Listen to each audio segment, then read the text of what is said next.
Okay, thank you sa iyo, Brother Romer. Ito naman ibigan naman ngayon para kay Brother Junri naman sa kanyang greetings. Doon nag-dito siya sa kanyang live, pero sa ating live, di pa siya nakapag-greet. Good evening, Brother Junri. Yes, Brother Jando, good evening. So shoutout po sa lahat ng mga kapuntos natin at sa lahat ng mga kaabag at mayroong mga bagong pasok dito, shoutout na lang din natin. No, si Sister Maylin Taliena, kay Brother Edgar Kalip at kay Rodrigo Butcon watching from Cebu City.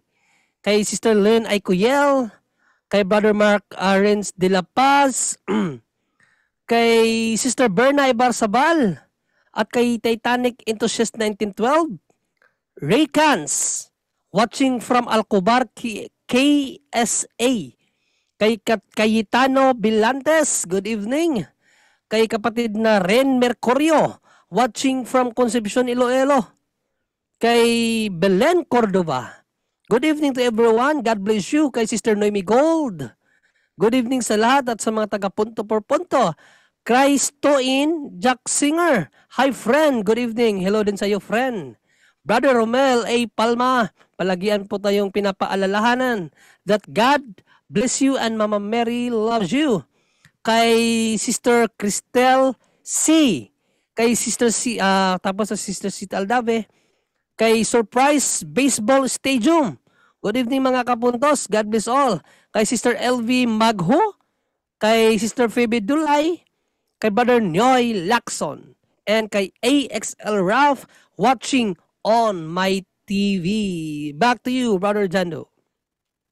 Okay, ito naman ibigay naman ngayon kay Brother Junri sa kanyang Gospel Reflection. Brother Junri, go ahead. Si Brother Romer, wala pa? Andyan, wala pa? Brother Romel Romer? Palma. Romer. Romer, tingnan natin kung nandiyan na ba si Romer kasi kanina wala pa siya eh. Pero wala pa talaga. Ikaw na lang muna mag-gospel reflection, bro.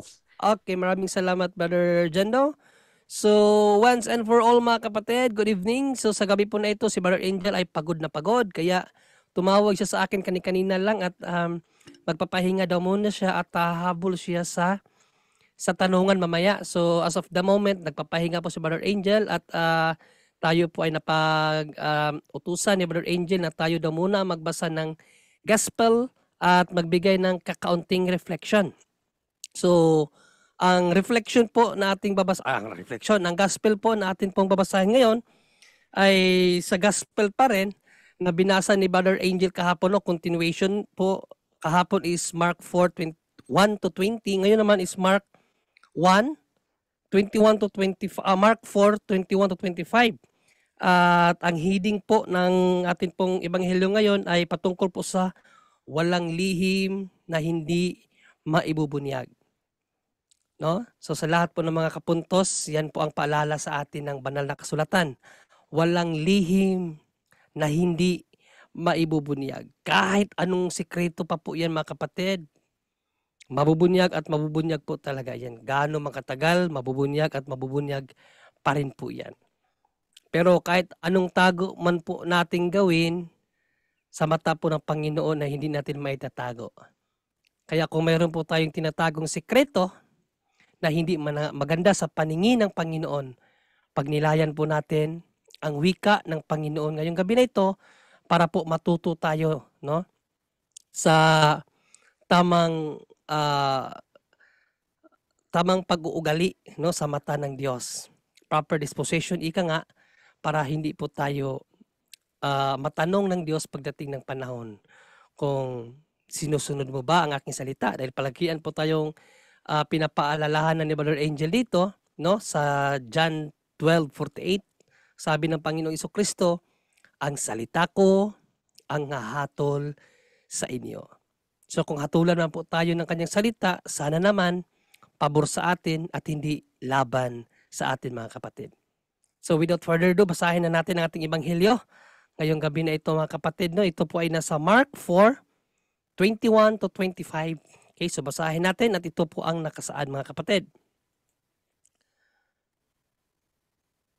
Nagpatuloy si Jesus ng pagsasalita at sinabi niya, sinisindihan ba ang ilawan upang itago sa ilalim ng takalan? O kaya'y sa ilalim ng higaan? Hindi ba kapag nasindihan na ay inilalagay ito sa talagang patungan ng ilaw? Walang nagtatagong di malalantad at walang lihim na di mabubunyag. Makinig ang may pandinig. Idinugtong pa niya, unawain ninyong mabuti ang inyong narinig. Ang panukat na ginagamit ninyo sa iba ay siya ring gagamiting panukat sa inyo at higit paroon. Sapagkat ang mayroon ay bibigyan pa, ngunit ang wala, kahit ang kakaunting nasa kanya, ay kukunin pa. Mga kapatid, ito po ang ebanghelyo ng ating Panginoong Hesukristo. Papuri sa iyo, Panginoong Hesukristo. So, mga kapatid, sa ebanghelyo po natin ngayon, no, pinapaalalahanan tayo ng Diyos na hindi po maganda maglihim sa ating kapwa. Lalong-lalo na kung ang isang bagay ay kinakailangang malaman, no? Kaya nga babasahin ko po ang ano ng simbahan, no? Ang explanation ng simbahan nito, no, sa Biblia ng Sambayan ng Pilipino para ma-inline po ang atin pong pagbibigay ng gospel reflection. Sabi dito, isip-isipin ninyo ang inyong naririnig. Tinatawag ni Jesus ang ating pansin. Okay? So anuman ang narinig natin sa ebanghelyo, anuman ang mga katuruan ng ating Panginoong Jesucristo na naisulat sa ebanghelyo, sa banal na kasulatan, no? Kinakailangan nating isip-isipin, mga kapatid. Sinasayang ninyo ang inyong panahon kung nakikinig lamang kayo sa akin at hindi naman ninyo pinagbubunga ang narinig ninyo sa akin. Mga kapatid, again, sinasayang lang daw natin ang lahat ng ating narinig dito sa punto por punto, sa pangangaral natin dito, sa pag-share ng gospel, sa mga pagtuturo natin dito, no? Kung hindi daw natin pinapabubunga ang narinig natin. Sinasayang lang daw natin ang ating panahon, mga kapatid. So sana, mga kapatid, no, huwag tayo hanggang pakinig lang, no? Huwag tayo hanggang tingin lang. Dapat ano man yung narinig natin dito, share, no? At kailangan nating ganapin sa ating sarili din mismo. Dapat tayo magliwanag. 'Di ba? Sabi nga doon sa binasa natin, mayroon bang nagsisindi ng ilawan tapos itatago sa ilalim ng kama para hindi makita? Hindi. Kapag tayo po ay nagbukas ng ilaw, make it sure, sinisiguro natin na nakasabit yan para lahat ng ating ating bahay ay maliwanagan. So ganun po tayo. Tandaan natin kahapon ang ebanghelyo, nag-focus siya sa binhi na nakarinig sa salita ng Diyos. 'Di ba? Karamihan inaagaw ni Satanas kasi every time tayo ay nag-aaral ng salita ng Diyos, then after, si Satanas gusto niyang tanggalin sa atin yung mga narinig natin, yung mga nakita natin para hindi tayo magbunga. Yan ang gustong-gusto ng demonyo. No, na taliwas sa gusto ng Diyos. Ang gusto ng Diyos, magliwanag ka sa lahat. Bilang isang Kristiyano, maging light of the world tayo katulad ng ating Panginoong Jesucristo. 'Di ba in John 8:12 ang sinabi natin Panginoong Jesucristo, I am the light of the world. At sinabi ng Panginoong Jesucristo, sundan niyo ako. No, in Matthew 11:27-29, ang sinabi natin Panginoong Jesucristo, ang nagnanais sumunod sa akin. So kinakailangan nating sumunod sa ating Panginoong Jesucristo na alin? Magliwanag para sa lahat. No? At again, ang sabi ng simbahan, sinasayang ninyo ang inyong panahon kung nakikinig lamang kayo sa akin at hindi naman ninyo pinagbubunga ang narinig ninyo sa akin. Sayang lamang ang panahon natin, mga kapatid. kung yung mga natutunan natin dito sa punto por punto ay hanggang natutunan lang. Hindi natin sinishare sa iba, maging sa ating pamilya, sa ating mga anak. No? So kinakailangan nating magpursige na lumiwanag tayo sa iba, hindi sa sarili lang natin. Hindi enough na tayo ay merong gasera, hindi enough na tayo ay sinindihan. Nagliwanag na tayo, hindi naman natin na nabibigyan ng init yung ating mga kababayan, ang ating mga kapatiran sa pananampalataya. Hindi natin na ipaabot sa kanila ang liwanag na ating natanggap. So yun po ang ibig sabihin nating simbahan na sinasayang lamang ninyo ang inyong panahon kung hindi ninyo pinagbubunga ang inyong mga narinig. Pagpatuloy natin. Ang panukat na inyong ipinanukat ang gagamitin para sukatin ang inyong tinanggap. So, be careful sa ating mga judgment, lalong-lalo na sa ating kapwa, no? Sa mga kapatiran namin protestante. Palagi nyo kaming sinusukat sa way ng inyong judgment sa amin. Ingat po kayo, no? Dahil anumang panukat ang ginawa ninyo sa amin, ganun din ang panukat na gagamitin sa inyo. No? Kaya maging careful tayo sa judgment natin. In Matthew 7:1-5, ang turo ng Panginoong Jesucristo, judge not. No? Sabi pa nga niya sa 5, mapagkunwari ang isang taong humuhusga sa kanyang kapwa ni hindi man lang tinitingnan ang truso sa kanyang mata.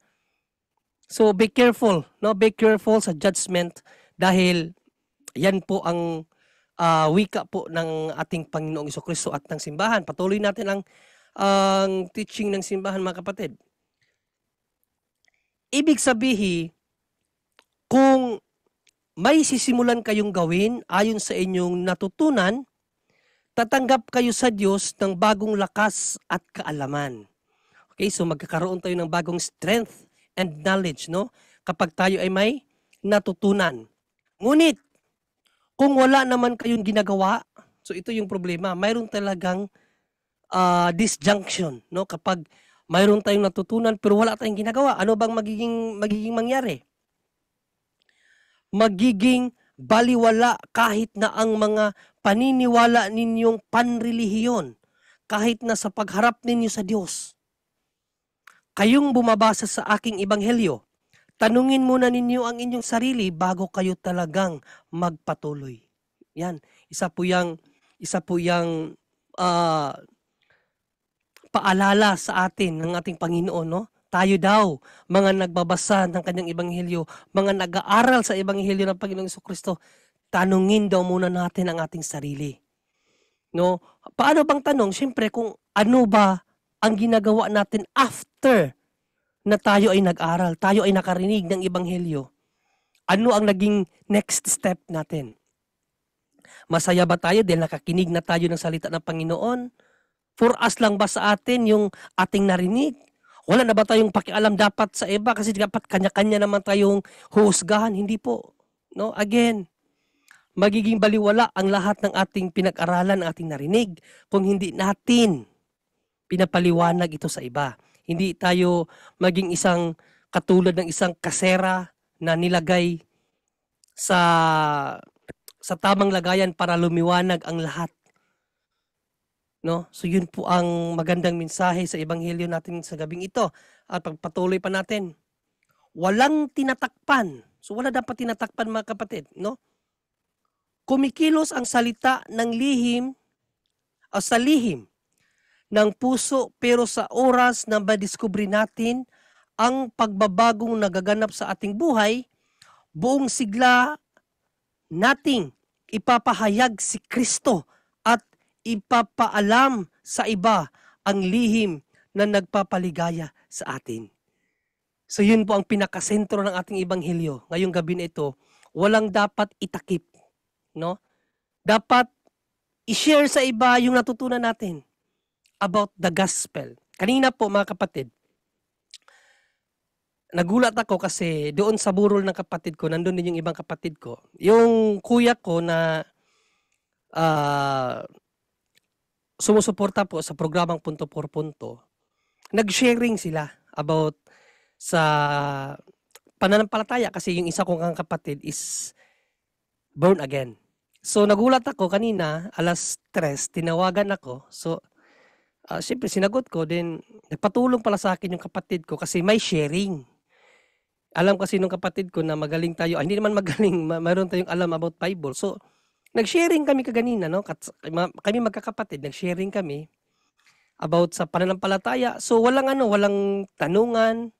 Ano lang, ano yung pananampalataya nila at anong pananampalataya. So napag-usapan doon about confession, about true church, about basta marami din ang pag-uusapan, no? So nagpahayagan kami about sa pagpapatong ng kamay. Sino ba talaga yung elders sa Bible? Kailangan ba ang pari? Yan ang pinaliwanag ko kaganina. So ang ganda ng naging sharing namin.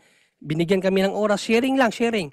And then nung matapos na kami, syempre nagpasalamat ako. Sabi ko sa ate ko, nung yung pinaka matanda namin na naging born again, sabi ko sa kanya, thankful ako kay God na binigyan tayo ng panahon na magka-sharing, no? Dahil matagal na panahon ko nang pinagdarasal na magkaano tayong dalawa, ate, magkausap tayong dalawa about faith, no? Papasalamat ako, no? Dahil ang pagkakaalam ko kasi ayaw mo makipag-usap pagdating sa ganito. Kasi ang para sa iyo kasi is kanya-kanya tayo ng pananampalataya, pero hindi po, no? Ito po yung sinabi ko sa kanya kanina na bilang mga Kristiyano, dapat tayong lumiwanag sa iba. Ano man yung natutunan natin sa pagbabasa natin ng Bible, hindi dapat sa atin lang. Kaya maganda itong nangyari ngayon. Hindi ito yung una, no? Ito ay simula lamang ng ating pag-uusap about sa pananampalataya. Yun ang sinabi ko sa kanya ganun mga kapatid na hindi pwede na yung natutunan mo sa iyo lang. Hindi pwede yung natutunan ko sa akin lang. No. No, let exchange, no? Ating pakinggan ang bawat isa para mapagtanto natin kung sino talaga ang dapat nating sundan na pananampalataya. Dahil according ni St. Paul, sabi ko sa kanya kanina, in Ephesians 4:4-6, ang sabi ni St. Paul, there is only one Lord, one baptism, and one faith. Hindi po pwede na sa panahon natin ngayon, mayroon ng 50,000 denominations. Kanya-kanyang pananampalataya yon. No? So ang Christianity is grabe na yung pagkakahiwa-hiwalay, kapatid. Sabi ko sa kanya, sa ate ko kanina, no? Kaya maganda tong ginawa natin, no? Let's share each other kung ano yung natutunan mo. I-share mo sa amin, makikinig kami sa inyo. Ano naman tong natutunan ko, i-share ko sa iyo. Then let's decide in the end of the day kung sino ba talaga ang tama. So yun po ang naging mensahe ko sa kanya na tamang-tama na tinawagan ako ni Brother Angel at ako ang pinagbasa ng Ebanghelyo ngayon at sumakto naman yung explanation ko sa kanya doon sa explanation ng simbahan at ng Ebanghelyo, no? Kasi nga hindi po pwede na yung ilawan ilagay mo sa ilalim ng kama para yung liwanag is doon lang sa ilalim ng kama. No. No, isa yan sa Ebanghelyo na itinuturo ng Panginoong Jesucristo. No, kapag naliwanagan ka na, kailangan mong lumiwanag sa iba. Kaya yung ginagawa po natin dito mga kapatid, no, dito sa punto por punto, hindi po ito para sa atin lang. No. Ito ay para sa lahat.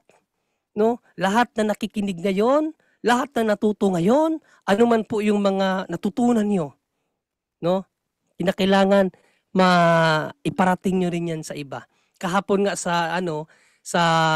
dito sa page po natin, no? May nagpasalamat. Nakalimutan ko yung pangalan niya. Sabi niya, napakalaki ang papasalamat ko sa inyo punto por punto. Dahil po sa inyo, ang dami kong natutunan at nakakapag-sharing na po ako sa mga kaibigan ko na may iba ding pananampalataya. So yun po ang ibig sabihin ng Ebanghelyo ngayon. Dapat tayong magliwanag sa iba. No? Hindi po pwede na sa atin lang. Dahil ang sabi ni Panginoong Jesucristo, no, yung mga walang-wala ay bibigyan pa ng marami. Pero yung nag-iisip na kahit kukunti na sa kanila ay kukunin pa. Yung kakaunti na yun, kukunin pa ni God yun. Kapag nakita niya na wala kang silbi. Mga kapatid, no? So, sana after sa gabing ito, bukas na bukas din magliwanag tayo sa ating pamilya, sa ating community, sa buong mundo, no? Sana ma-share ninyo ang Ebanghelyo at ang katuruan ng simbahan. Yan lamang po. Maraming salamat at bigay na natin sa ating main host na walang iba ang puging si Brother Jando Alabado. Brother Jando! Hello. Yan. Wait lang. Hmm. Okay. So, ano ba?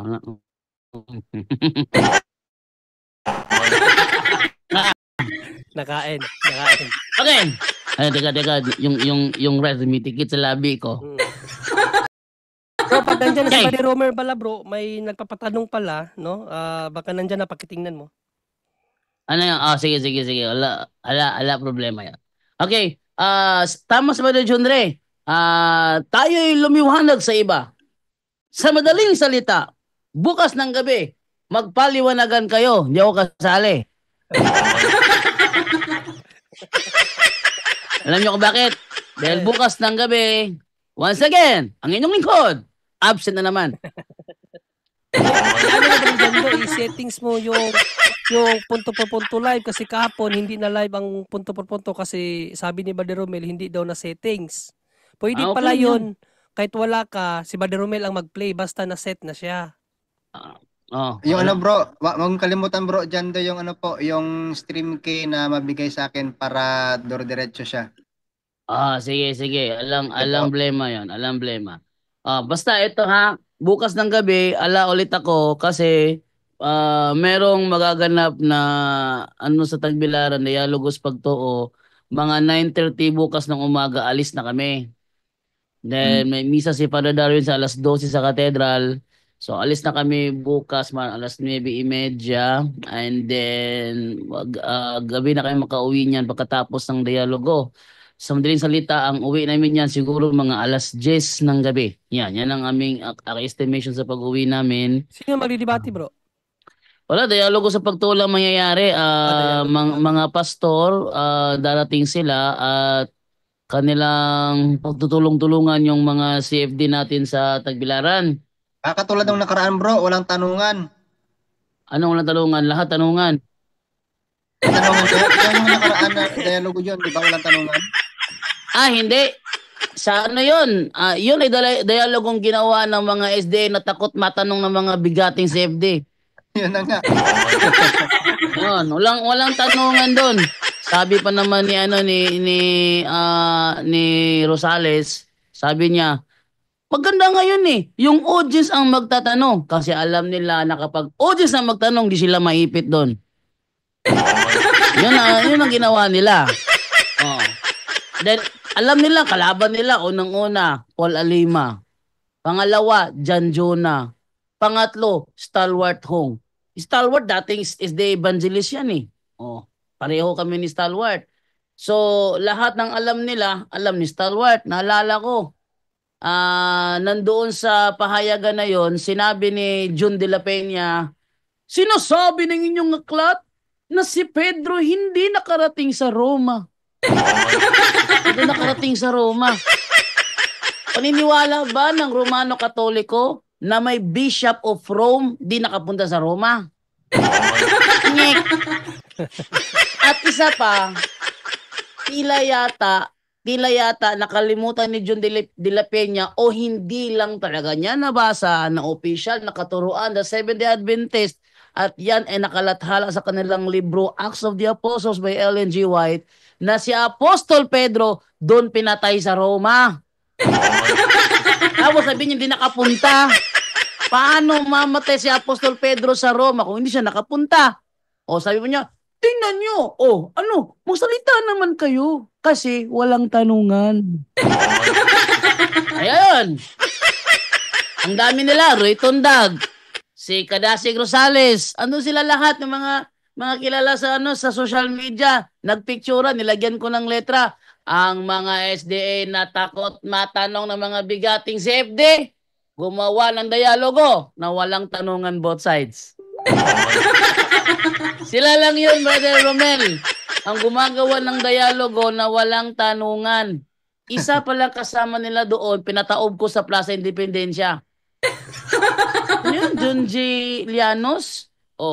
Ang sa kanilang side, si ano yun si Glenn Alado, si John de la Peña, si Dario Villanueva, at saka si John G. Llanos. Yung isa doon, pinataob ko yun sa sa Plaza Independencia. Kasi, may pago pa ako sa Plaza Independencia doon, may kasamahan siya, yung medyo yakmonog na ano pangalan nun. Hinamon ako ng debate. Kasi lagi niyang inaano yung mga CFD. Sabi ko, mas maganda, kung gusto mo talaga ng debate, maghanap ka ng magaling dyan. Sabi naman niya, ikaw na lang hamunin ko. Ako? Ikaw hamunin ko. Sige. So, hinamon niya ako ng tema. Alam niyo ko anong tema. Sabi ko, patutunayan ko na yung inilabas sa Ehipto ang inutusan na mangilin ng Sabat. Sila lamang, walang Kristiyano doon. Pumayag siya. Sige, pumayag siya. Alam nyo, isang talata lang yung binasa ko. Deuteronomio 5:15, tapos na debate. Tinanong ko siya sa tanungan, natawa si Danny Cogtas noon. Tinatanggap mo ba? Ayun tema ko. Mababasa sa Deuteronomio 5:15. Tulala na siya. Choke na. Choke na yung SDA. Kaya, clearly, natalo siya, natawa si Edgar Laugan. Sabi ni Edgar Laugan, magaling ka pala, Brad. Meron ka bang trabaho? Sabi ko, wala. Kunin kita. Mag-labor ka. Foreman ako. Ayan, naging partner ko si Edgar Laugan doon sa Cebu dahil doon sa debating yon. And then, nagpatawag siya ulit ng another dialogo. Sabi niya, next week, dialogo ulit tayo. Sige, dialogo ulit next week. Pero that time, ang kanyang ipinaharap si John G. Llanos na. At yung John G. Llanos na yon ang pinataob ko doon sa Plaza Independencia. Saan yung papanood yung debating yan? Sa YouTube channel ko, sa Bro Jando Alabado TV. Paki-subscribe na rin yon. Okay, so ating tingnan ngayon kung nandyan na ba si Brother Romer. Sad to say, wala pa si Brother Romer. Wala pa. So, atin na lang ibigay na lang ito kay umihina yata internet ko. Ano to? Umihina internet. So, tayo ngayon kay Restituto Baay sa unang magtatanong ngayong gabi. Restituto Baay, good evening. Good evening din, bro. Hello, good evening. Good evening sa lahat ng punto por punto staff at saka sa lahat ng nakikinig ngayon. Good evening, good morning, good afternoon. Itong tanong ko, bro, una, may explanation ba tayo bakit ginawa ni Jesus si Simon na Pedro? Meron bro. Meron to explanation kung bakit sa dinami-dami mo ng pangalan na ibibigay kay Simon, kung Pedro pa ang binigay. Sabi kasi ng mga Sabadista kasi dati, hindi pwede na si Pedro yung bato sa Mateo 16:18 dahil tao lang siya. Mahina lang siya. So hindi siya pwede yung tinutukoy na bato na pagtatayuan ng iglesia dahil tao lang siya, mahina lang siya. Ang sagot niyan, yun ay nasa Lucas 22:31. Ito yung reason bro, but sa dinami ng pangalan, bato pa binigay sa kanya. Ito, sabi dito, ganito, Simon, Simon. Ano? Sabi niya dito, Simon, Simon, narito, hinihingi ka ni Satanas upang ikaw ay maliglig niyang gaya ng trigo. Hinihingi at hindi mo sa ibang salin, maganda bang pagkakasabi? Ito tayo sa ibang salin tayo. Sinabi ni Jesus kay Pedro, Simon, makinig kang mabuti. Humingi ng pahintulot si Satanas sa Diyos na subukin niya kayong lahat tulad ng pag-aalis ng ipas sa mga trigo. Ngunit nananalangin ako para sa iyo na huwag manghina ang iyong pananampalataya at kapag nagbalik loob ka na, palalakasin mo ang pananampalataya ng iyong kapatid. Ito pala yung reason bakit sa dinami-dami ng pangalan na ibigay kay Simon, Pedro pang binigay. Ang ibig sabihin kasi ng Pedro kasi, rock. Rock ang ibig sabihin ng Pedro. Yan ay nasa John chapter 1 verse 42, sabi ganito. Then he took Simon to Jesus. Jesus looked at him and said, "Your name is Simon, son of John, but you will be called Cephas." This is the same as Peter and means a rock. Rock. Ginawa siyang Pedro nang ibig sabihin, bato. Rock. Kaya sa Matthew 16:18, ang sabi doon ganito. Then so I tell you, Peter, you are a rock. And on this rock foundation, I will build my church, and not even death will ever be able to overcome it. So binigay sa kanya ang pangalang Pedro, bato, para patitibayin siya ng Panginoon. Huwag kang mag-alala. Ipapanalangin ko na huwag kang manghina sa iyong pananampalataya. So, mahina ba si Apostol Pedro dahil tao siya? Hindi. Hindi siya mahina. Kaya binigay sa kanya ang pangalang Pedro o bato dahil pinapatibay ng Panginoon ang pananampalataya ni Apostol Pedro na gaya ng tibay sa isang bato. Yon ang sagot, Brother si Tutubay. Salamat bro. Kasi yung ibang sikta bro, ipagpipilit talaga nila nga si Pedro hindi bato, kundi ang Panginoon lang raw ang bato. Kaya tinanong ko yan dahil parang maliwanag ba? Mali. Kasi yung Kepa ang tinutukoy sa Matthew 16:18, si Pedro yon. Kaya nga Kepa pangalan niya eh. This is the same as you will be called Cephas. Kepa. This is the same as Peter and means a rock. Kepa. Meron ako ano niyan eh. Wait lang ha. Double check ko lang ha. Meron tayong reference niyan about doon sa doon sa ano sa Aramaic ng term kepa. Matthew 16:18 nakalagay doon, dalawa yung kepa sa Matthew 16:18. So dahil dalawa ang kepa, ang ibig sabihin noon, nung isang kepa doon, tumutukoy kay Simon, yung pangalawang kepa, kung saan tatayo yung iglesia. Therefore, si Simon, yung kepang tinutukoy na pagtatayuan ng iglesia. Gaya nga na sinasabi dito sa talatang ito, and so I tell you, Peter, you are a rock. You are a rock. And on this rock foundation, I will build my church.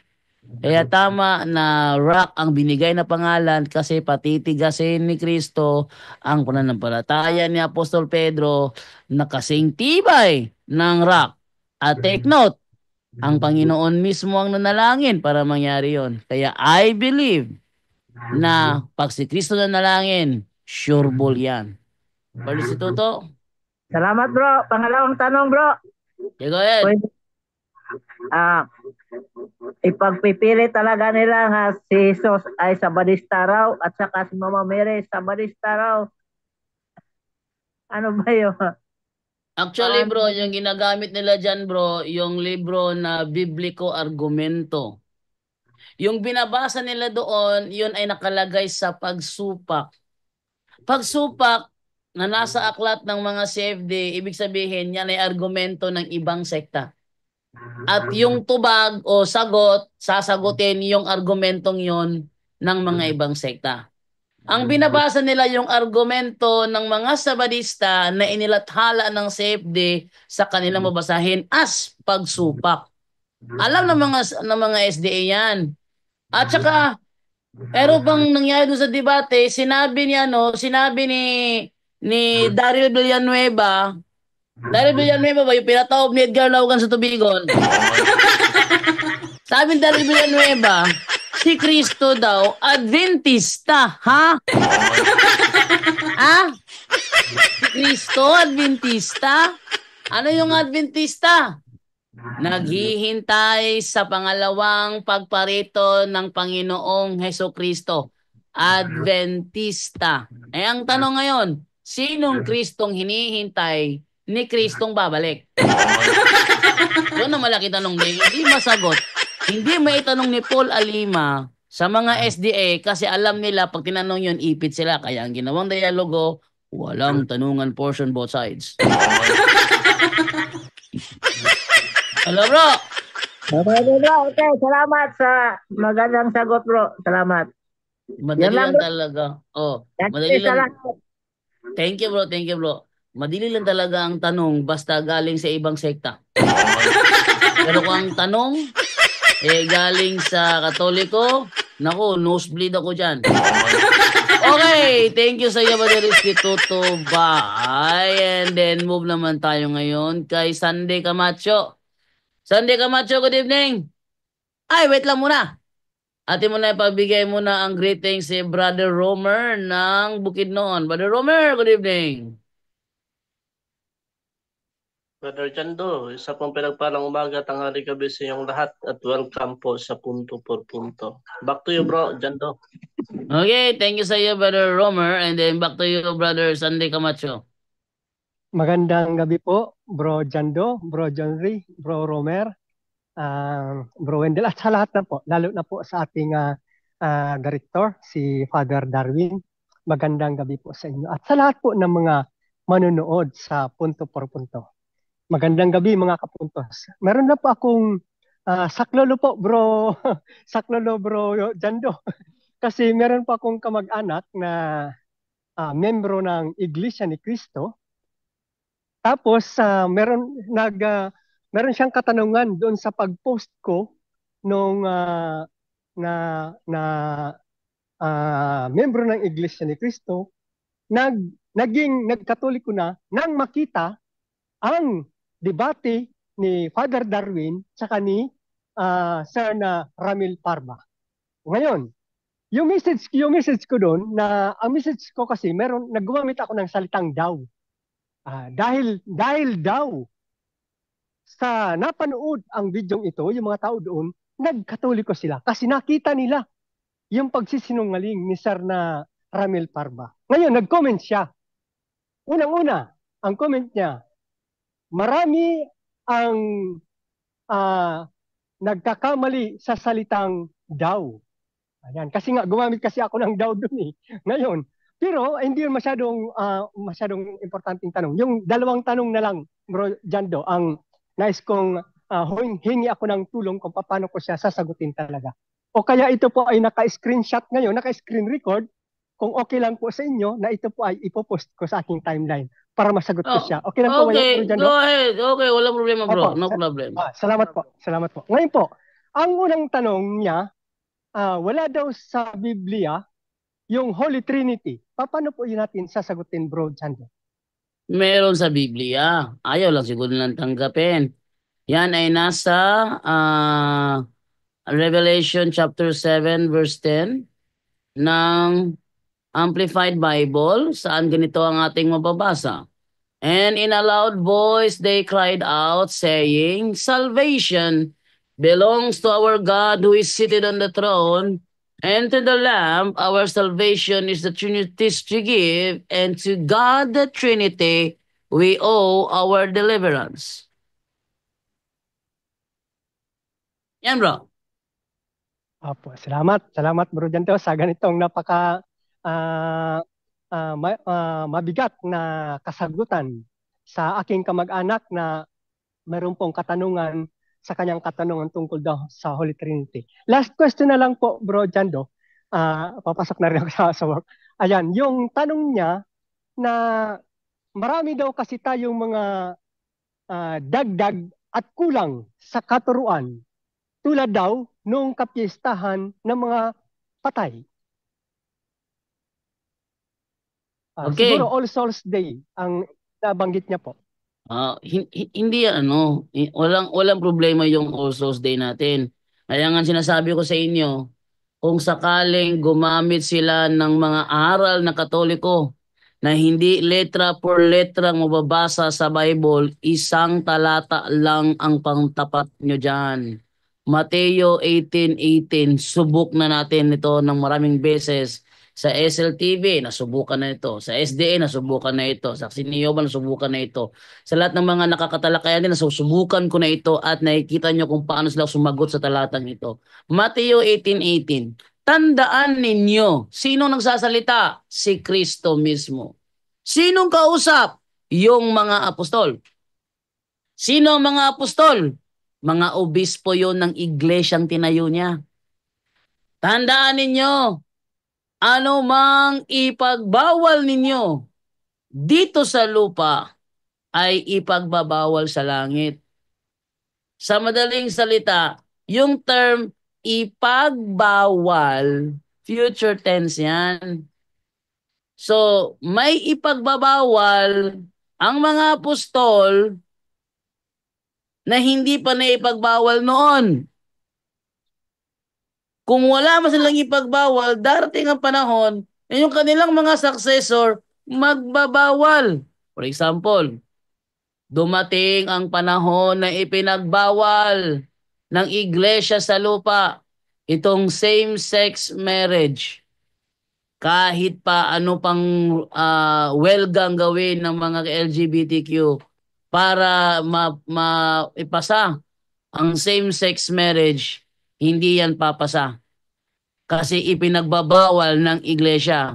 Sabihin na natin na ipinahihintulot yan ng LGBTQ Christian Church. Hindi naman sila ang tunay na iglesia. Kakasulpot lang yun eh. Kakasulpot lang yun.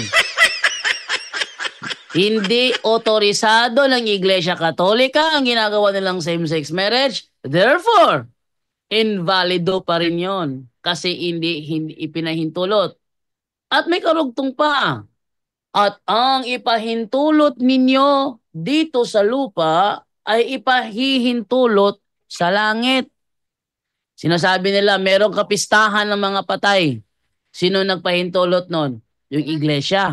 Sabi nila, ibig mo ba nga sabihin, kayo lang Katoliko ang gabut-buot? Ano ba Tagalog yung gabut-buot? Yung kayo lang yung nagpahintulot. Sabi ni Kristo, ano man ang inyong ipahintulot, ano man ang ipahintulot ninyo, sino ang binibigyan ng authority magpahintulot? Yung kausap ni Kristo.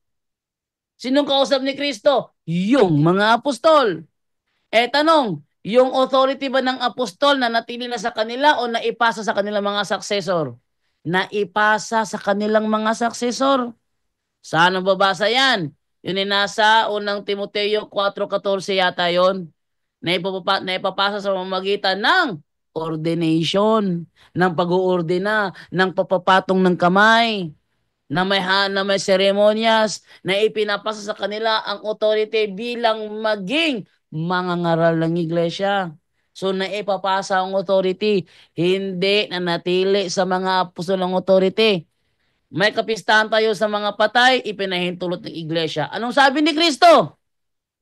Ano man ang ipahintulot ninyo, gaya ng pesta ng mga patay, dito sa lupa, saan nangyayari? Di ba sa lupa? Ay ipahihintulot sa langit. Sa madaling salita, yung mga aral ng Iglesia Katolika na sinasabi ng mga protestante, huwag paniwalaan dahil wala sa Biblia.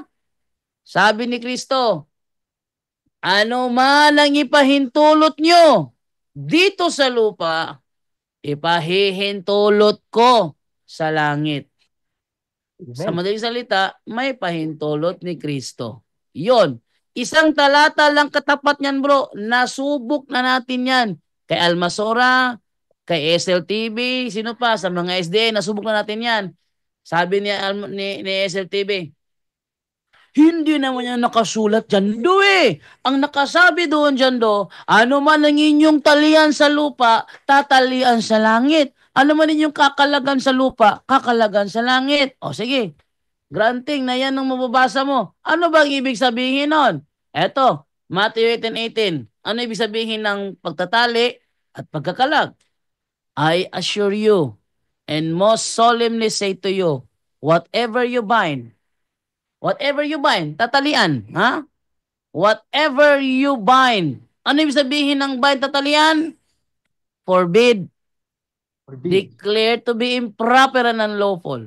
Ayan. Ano daw ibig sabihin ng tatalian? Pagbabawal. Ano man ang inyong ipagbabawal, yun pala ibig sabihin mo ng tatalian. Ibig sabihin, hindi siya literal na may tatalian ka na kuha ka ng lubid, tapos tatalian mo yung yung kahoy para hindi siya mawala. Hindi ganon.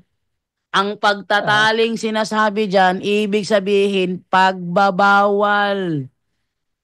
To be forbid, declared to be improper and unlawful on earth, shall have already been bound in heaven. Tatalian din sa langit. Sabihin, ano man ang ipagbawal sa lupa, ipagbabawal din sa langit yon. And whatever you lose, ano yung lose? Kakalagan. Ano ibig sabihin ng lose? Permit. Tinanong ko si SLTV. Bro, etong lose, kakalagan. Ibig sabihin yan, permit. Ano ang unawa mo sa permit? Ilang beses kung tinanong kay SLTV yon, makapitong beses yata, hindi sinasagot ni SLTV. Bakit? May ebidensya tayo na yung palang pagkakalag pala, ibig sabihin pala noon, permit. Ipahintulot. Yun. Ayan. Salamat po, Bro Jando, sa napakagandang kasagutan. Ayan. At sa ating lahat, maraming salamat. God bless all. God bless us all, lalo-lalo na po sa inyong mga CFD, Bro Jando. Salamat po. Hindi ko na po Sige. mabuti lahat. Ayan, magpapasok na po sa trabaho. Tama-tama. Salamat po. Okay. Thank you sa iyo, Brother Sunday Camacho. And yun. Ang tawag doon sa ginawa ko, straight to the point. Straight to the point. Ayan. Bigla tayo naging straight to the point. Straight to the point. Live! Okay. Dito naman tayo ngayon sa kay Brother Junre. Brother Junre, ano yung pinapatanong kay Brother Romer? Yes, Brother Romer, kahapon pa to bro, hindi ko kasi napansin. Tapos kanina nag-comment ako. Tapos Okay, bro. sabi niya ngayon lang daw niya hihintay ng sagot bro. Ang tanong niya bro ay ganito. Paki-ask po kay Brother Romer if meron bang retaliation na advance. Kasi a day before na sinamahan ko yung kasama ko na mag-confess, nadapa ako sa daan while attempting to call her para matuloy ang aming lakad para makapagkumpisal siya. So, ang tanong niya bro, baka daw retaliation yun in advance, Brother Romer. Kung meron daw bang retaliation in advance? Okay. So, sa atin kasi, palagi tayong nag-iisip ng retaliation. Kaya nga po, nare-retaliate tayo. Kasi in advance man or hindi in advance, kaya nga po, inulit ko noon na ang retaliation ay ibig sabihin po niyan, kung tolerable, ibig sabihin na ano yung prayers natin effective. So, huwag matakot sa retaliation, activate your faith, not your fear. So, yun po ang pinaka-importante. So, kapag sabihin na nadapa, hindi natin kasi alam yung mga sitwasyon Kasi hindi naman, kaya nga, hindi na po natin dapat i-demonize lahat ng mga pangyayari sa atin. Kasi kahit na anong mangyari man sa atin, tayo naman din yung responsable sa yung sa mga galaw natin. So kailangan po na activate po yung pananampalataya natin, wag yung retaliation. Yan ang palaging nagchat-chat sa akin, bro. Kapag mag-incense ako, bro, may retaliation ba? Hindi po tayo Kristiyano na yan kapag palagi na po tayong ng retaliation. Kasi kung for example, pag susunod ako sa Diyos, may retaliation. So, anong gagawin mo? Ay, atras na lang ako kasi may retaliation man kapag sumunod ako. In advance man or hindi. So, delikado po. Hindi na po yung, wag po natin tingnan yung retaliation. Tingnan po natin yung lahat talaga kapag spiritual warfare po talaga, buong buhay po natin, meron talaga yan. mahihinto lang yan kapag natapos na po talaga yung mission natin dito sa mundo. Kahit na nga yung mga apostoles, sobra-sobra yung ano nila. Sobra-sobra yung mga nangyari sa buhay nila. Pero anong ginawa nila? Patuloy pa rin. Patuloy pa rin sa paglakbay patungo sa Diyos. Kahit na nga si San Pablo buong apostoles, mga santo. Yun ang nangyari sa kanila. Hindi ba sila takot sa retaliation? Mas takot pa sila sa kasalanan. Yun. Yun ang pinaka-importante po talaga. Kasi yung ordinary attack ng demonyo talaga, yung seven deadly capital sins. Yun ang iwasan natin. Kasi minsan kapag palagi tayo nag-iisip sa retaliation, hindi na pala natin alam na kinakain na pala tayo sa mga kasalanan na yan, yung 7 na yan, na akala natin okay na, pero nandun pala, nalubog na pala tayo. So, i-activate yung pananampalataya, huwag isipin palagi yung retaliation, lahat ng galaw retaliation. Kapag wala kang retaliation, kasama ka ng demonyo. Yun ang delikado. Kasi meron tayong tinatawag na indirect attack ng demonyo, tsaka direct attack ng demonyo. Kapag for example, yung sa mga politician, bakit wala silang retaliation? Bakit yumaman pa sila? Sa halip tayo na sumunod sa Diyos, ang daming ginawa natin pagdarasal, pero naghirap pa rin tayo. Parang akala natin walang aksyon ng langit. Pero bakit itong mga tao na to na wala na nangungurakot, bakit hindi sila binigyan ng sakit ng Diyos? Bakit mayaman na mayaman sila, sobrang-sobra pa nga. Meron na nga sila, kukuha pa rin ng iba, kukuha pa rin ng yaman. So, ibig sabihin yan, indirect attack ng demonyo. Hinayaan sila ng demonyo na magkaroon ng yaman na galing sa kanila. Yun po ang nakakatakot. Bakit? Hindi bibigyan ng demonyo ng sakit yung mga yon na gumagawa ng kasalanan. Bakit? Alam na ng demonyo na nasa kamay na nila yung tao na yon, kaya ayaw nila na bigyan ng sakit para kapag bigyan nila ng sakit, baka bumalik sa simbahan. So, hayaan nila na maranas nila yung karangyaan na galing dun sa mga demonyo. So, delikado po yun. Kaysa mga tao na naghirap ng patas. Pero, ang daming pagsubok sa buhay. Pero, anong nangyari? Tumibay yung pananampalataya nila. So, ang pinakadelikado po yung indirect attack ng demonyo kasi hindi natin alam na hinayaan na pala tayo ng demonyo kasi nasa kamay na tayo ng mga demonyo. So, kapag direct attack yung makakabawi tayo Kapag may atake yung demonyo, doon tayo kakapit sa Diyos. Yun ang pinaka-importante kasi nalalaman natin na nagkakamali na pala tayo. So, babalik ako sa Diyos. So, mga kapatid, huwag po natin pairalin yung, ay baka ma-retaliate ako nito. Ang kinakailangan po talaga, nasa proper disposition ka. Kapag wala ka sa disposition, tapos gumawa ka ng mga ganyan, ay doon ka na matakot kung may opening sa buhay mo. Yun ang katakutan mo. Kasi hindi ka na makakabangon yan kapag ka-retaliation ng natin. Yung anong tawag niyan? Yung titingnan natin. Delikado po yan. Kasi ang daming na-ICU at pinatay ng demonyo talaga. Kasi yung, for example, dito din sa Bukidnon na nagpunta dito, nagpa-deliverance, tapos may kabit pala, hindi niya sinabi sa akin. Sabi ko, nagkatikisim ako, lahat-lahat, kompleto na talaga lahat yung katikisim. Parang pinalabas lang sa kabilang tenga, tapos nagpa-deliverance. So anong nangyari? Patay. Kasi meron palang kabit doon. Hindi na nga nakakalakad, pero pagkatapos ng deliverance, grabe, nakalakad. Kasi binarang. Yun ang nangyari. So, sino ang na-retaliate? Siya. Kasi mismo, yung kasalanan niya, hindi niya sinabi. Kahit nangumpisal siya, yung kabit niya pala, nandun sa bahay. Sinabihan ko na kapag ka ganoon, huwag ka na magpa-deliverance, umatras ka na, pero wala pa rin.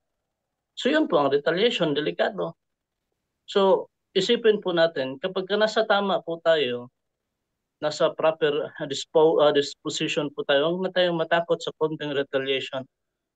Kasi ang punong kahoy, maano mo yan, matitest yan, yung punong kahoy sa pamamagitan ng malakas na hangin. Kapag nabuwal yung punong kahoy, ibig sabihin yan, hindi siya strong, hindi yung deepen yung ano niya, yung roots niya doon sa lupa. Kapag tayo naman, ang yung pananampalataya natin ay malalim yung pagkakaugat doon sa lupa, kahit na anong lakas ng hangin, hindi po tayo mabubuwal. So yun po ang ating pagnilayan, na ang mga santo sa kabila ng lahat, even sa kamatayan, anong sinabi nila? Salamat sa sakit, o Panginoon, dahil sa sakit na ito, ano po ako, yan po ang pagmamahal nyo sa akin. Hindi po sila nag-iisip ng retaliation, bagkus, yun po, palagi silang positive, na yung mga sakit, yung karamdaman na natanggap nila, yun po ay love ng Diyos galing sa langit. So back to you, Bro Junre. Thank you, Brother Romer. At shout out pala sa kapamilya ni Sister Laura Candilado Kabungkal, no? So shout out po sa Candilado Kabungkal family dyan po sa Luklok, Zambales. Maraming salamat sa pagsagot, Brother Romer. At for sure nalinawan si pangalan nun, Sister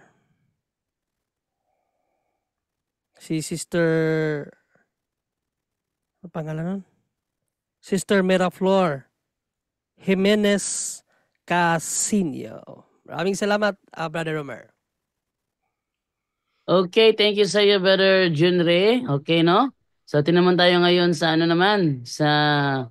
meron tayong yung Zoom link ng live ngayon, nakapost na sa Faith and Morals, di pa rin na-post ni Ate Edna.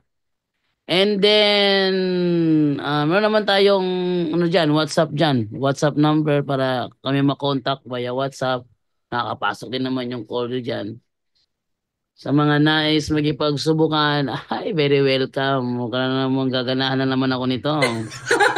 Okay, atin mo na ibigay muna kay Daniel Eric Talplacido. Hello, good evening sa iyo, Brother Daniel Eric. Good evening. Good evening, brother. May tatanong lang po.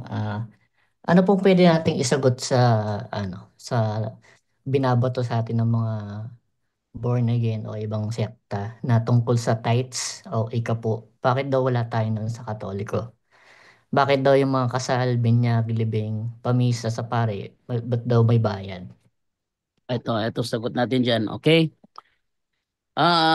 Yung pagdating sa tithes, actually, hindi yan obliged sa mga Kristiyano na gamitin.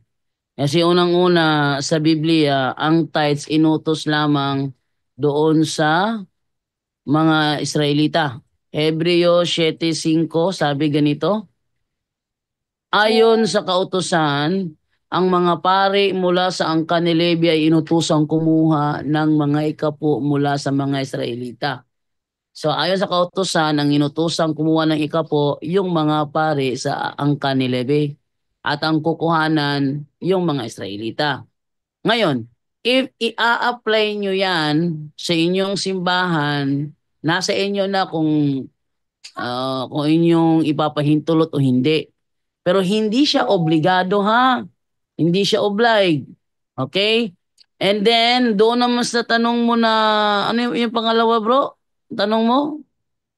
Sa kasal, libing, binyag. Kasal, libing. Okay, sa kasal naman, yung kasal, sakramento yun, walang bayad yun. Meron kasing kasal sa Iglesia Katolika. Kaso, yung ibang mga tao, nagpapa-espesyal. Bawa, ayoko lang pangalanan. May mga taga-ibang lugar, dadayo sa Bohol para lang magpakasal. Ang reason nila, ang kanilang gusto, si Father Darwin mismo ang magkakasal sa kanila. Sa madaling salita, penalty yung babayaran nila dyan. penalty sa lugar nila, bakit ayaw nila doon, at penalty sa lugar dito kung bakit gusto nila na dito paganapin.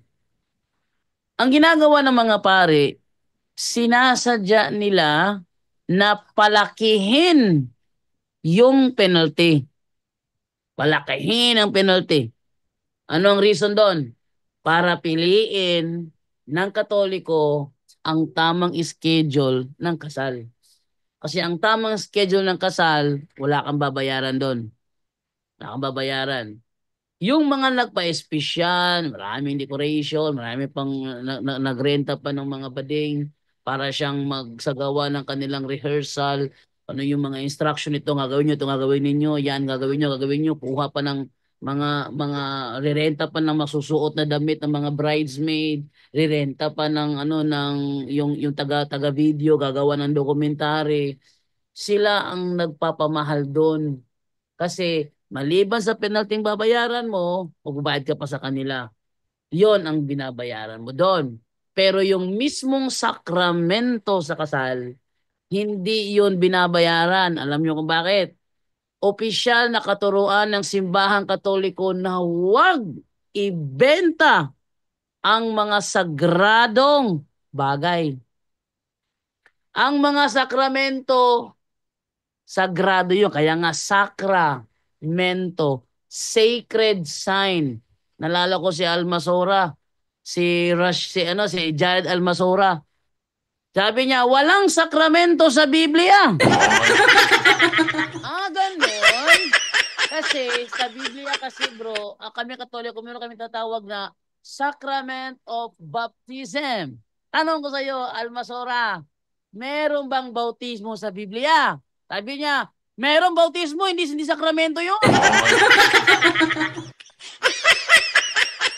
Sakramento means sacred sign, sacred ritual ng iglesia. Bakit? Hindi ba sagrado ang bautismo para sa kay Almasora? Tutol ng tutol. Tutol ng tutol. Di naman alam kung ano tinututulan niya. Sa Almasora. Meron kaming sacrament of matrimony o kasal. Tanong, may kasal ba sa Biblia? Sabi niya, meron. Butata palagi. Bakit? Si Almasora kasi, di naman sa sinisiraan ko yung tao. Ang sa kanya talaga kasi is, wala siyang spirituality. No? Based sa nakita ko sa ugali ni Almasora, wala sa kanya ang spiritualism. Actually, okay kay Almasora na mag-masturbate ka paminsan-minsan. Oy! Oy! Hindi nyo alam yon? Sinabi ni Almasora yon na pwede kang mag-masturbate paminsan-minsan. Wait lang ha. Para may parinig ko sa inyo ha. Hindi ako naninira ng tao rito. Pero ipaparinig ko sa inyo. Ito ha. Pakinggan ninyo ha. Ito ay boses ni Almasora. Ito, parinig ko sa inyo. Kalibugan ba yung ginagawa ni Jack Ruro? Panay-panay. Okay lang naman sana kung paminsan-minsan. Meron siyang kadibate dito. Sabi niya, masyadong malibog daw kasi panay-panay. Okay lang sana kung paminsan-minsan. Ating balikan ha. Pakinggan ninyo mabuti ha. Si Almasora ito ha. Okay lang sa kanya mag-masturbate ka paminsan-minsan lang. Ito, pakinggan niyo mabuti ha. Ano sabi niya rito? Kalibugan ba yung ginagawa ni Jack Ruro? Panay-panay. Okay lang naman sana kung paminsan-minsan. Hindi ako naninira ng tao. Totoo ang sinasabi ko. Kaya pala ang payat-payat mo. Kaya pala ang taas-taas ng leeg mo. Kasi okay lang sa kanya mag-masturbate paminsan-minsan. Hindi yan paninira. Si Almasora ang nagsabi noon. Oh, matataka pa ba kayo? O ngayon, may spirituality ba ang taong yun mangaral? Wala. Wala siyang authority mangaral. Kasi, nagmamasturbate pala siya paminsan-minsan lang. Hindi ako naninira, ha? Boses niya yun. Ate muling iparinig. Kalibugan ba yung ginagawa ni Jack Ruro? Panay-panay. Okay lang naman sana kung paminsan-minsan. Oo. Okay sana kung paminsan-minsan. Kalibugan yung ginagawa ni Jack Panay. Kasi panay-panay. Okay lang sana kung paminsan-minsan. Wala akong magagawa. Okay, Brother Daniel. Okay na ba yon? Okay po. Meron pa pong isa. Okay, go ahead, bro. Meron po kasi akong galing akong groceries. Meron akong biniling salt. Salt. Di ba po sa exorcism salt, rock salt ang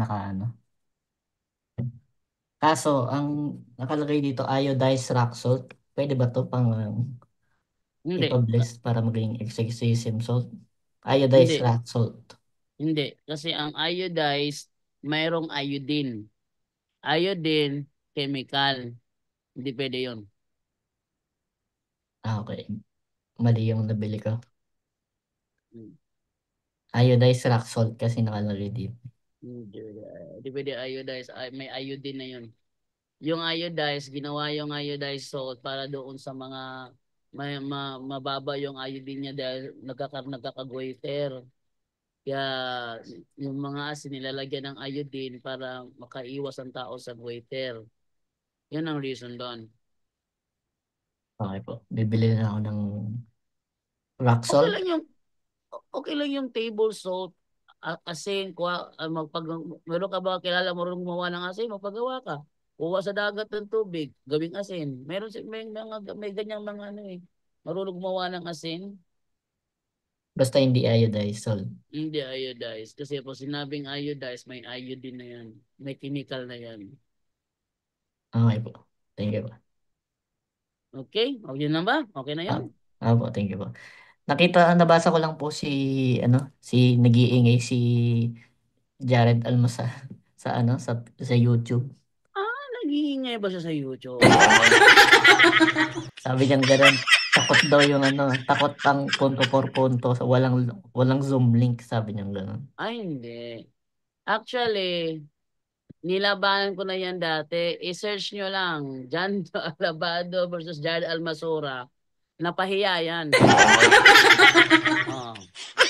At saka wala ka naman makukuha kay Almasora na na spiritual na katuruan. Wala.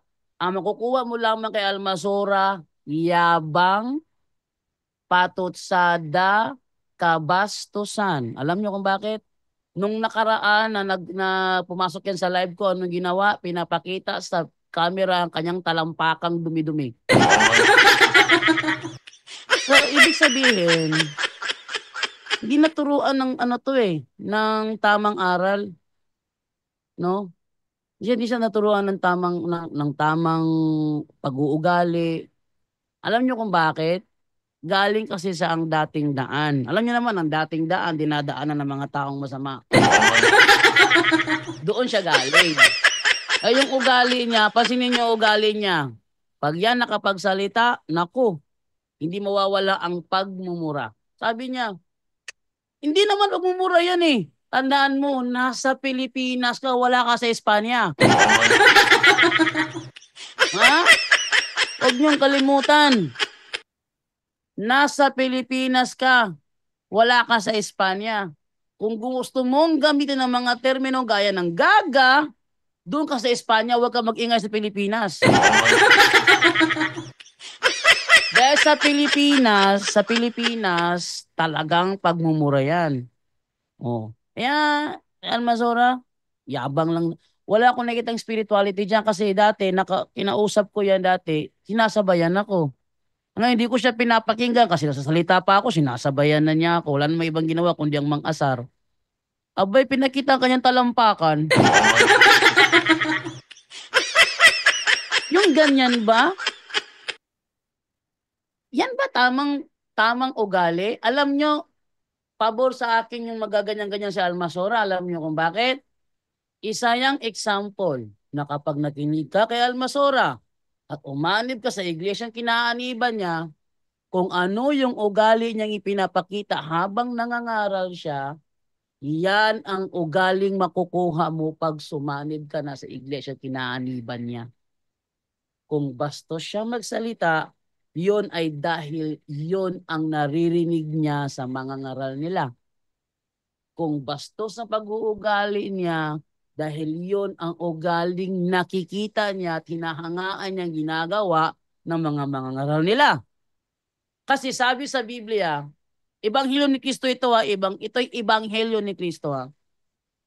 Huwag niyong gawin sa iba ang ayaw niyong gawin sa inyo. O gawin niyo sa iba ang gusto niyong gawin nila sa inyo. Nasa Pedro pa rin. Igalang mo lahat ng tao. May paggalang ba? May paggalang ba si Almasora pag siya nagsalita? Pakinggan nyo lang yung dating talakayan namin ni Almasora. Tingnan ninyo kung may galang ba. Tingnan ninyo kung may good manners ba. Mas mabait pa sa kanya si Daniel Rason eh. Daniel Rason, mabait pa yun. Ikukumpara kay Almasora, mabait Daniel Rason. Eto naman, tinitira si Daniel Rason, pero ang ugali niya, mas wasak pa. Hindi karapat dapat tawaging Kristiyano ang kanyang pag-uugali. Based yan sa observation ko, ewan ko lang sa observation ninyo. Kung sakaling pumasok si Almasora sa live natin ngayon, obserbahan nyo kung paano yan magsalita. Walang galang. Pag walang galang, automatic yan kick out. Mga co-host, kasamahan ko co-host. Kung sakaling pumasok si Almasora ngayon, at unang salita pa lang, kabastusan na, kick out nyo na kagad, remove nyo na kagad. Okay? Dahil this is a religious program. Religious program, dapat spirituality tayo rito. Ha? Kung may bastos na papasok, remove ka agad. Tinan nyo, pag may alien, kick out ka agad, di ba? Pag may alien, kick out ka agad. Si Almasora, hindi man yan alien, pero yung kanyang ugali, may pagka-alien, kick out ka agad. Advice ko kay Almasora, kung sakaling pumasok siya sa live natin ngayon, matuto siyang gumalang. Hindi siya marunong gumalang, kick out natin yan. Anong pang hinihintay nyo? Okay ba yun, Daniel? Yes po. Thank you po. Okay, thank you sa iyo, Brother Daniel. Lala ko dati si Almasora, kung saan yung bawal, kung saan ko ayaw, doon siya papasok eh. At nag-post na siya na February 24, magkakaroon kami ng debate, harapan yan. Pinapangako ko sa inyo, na yung bastos na pag-uugali niyan, yan ang sisira sa imahin niya sa harapan. Tandaan niya yan. Pag yan ang bastos sa harapan debate namin, yan ang sisira sa imahe niya. At tinitiyak ko, pag ginawa yan ni Almasora, walang maniniwala dyan. Bakit? Pag naniwala kayo dyan, yung ugali nyo, magiging ganyan din. Wala siyang ibang binanggit eh, kundi patutsada lang eh. Wala talagang spirituality. Pasensya na kayo, totoo yan ha, hindi ako nasisinungaling dito. Subok na natin si Almasora 2 beses. Una, yung live ko, yung hinanap niya ako, kausap niya si Brother Junre at Brother Angel, nalala niyo yun? Kinausap niya, hinahanap niya ako kasi yun eh, sports evangelization, wala ako noon, absent ako noon, hinahanap ako. Unang linya pa lang ng kanyang salita, kabastusan na. Hindi na, wala nang katinuan. So, ni-remove siya ni Brother John Ray. Nag-live ako, pumasok siya. Napahiya. Second, nag-live ulit ako, pumasok siya. Ganun din. Sabi niya, Nakakuha na kami ng ticket eh. January 31 eh. Ganon. Pwede mo bang picture ng ticket, send mo sa akin ngayon dito? Alam nyo, hanggang ngayon, wala siyang na-send na picture na kumuha siya ng ticket January 31. Alam nyo kung bakit? Gaya ng sabi ko, basta ugali ni Eli Soriano, kabisado ko yan. Ano yung ugali ng dating daan? Kung saan ang hindi pwede, doon sila. Una, nanonood ba si Jared Amasura dyan? Una, hinamon niya ako harapan sa Tagbilaran. Akala, di ko papatulan. Ano nangyari? Pinatulan ko. Yon. And then, nagpa-schedule ako sa sa safety president. Sinabi, January 31. Sinabi ko sa kanya, January 31, anong gusto ni Almasora? Doon tayo sa sa live ni Esel. Ngik.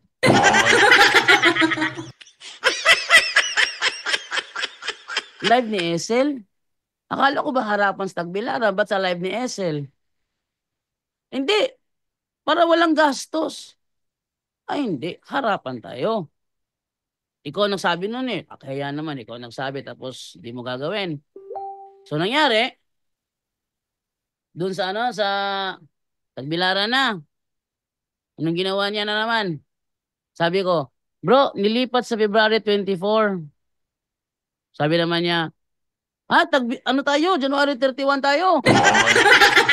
Sabi ko, February 24 na, nilipat na February 24. Hindi, January 31 tayo. Kung saan yung hindi pwede, doon siya papasok. Anong tawag nyo dyan? Sabi niya, nakapagkuha na kami ng ticket. O, asan ticket nyo? Send mo nga sa akin. Wala, nandun sa Bulacan.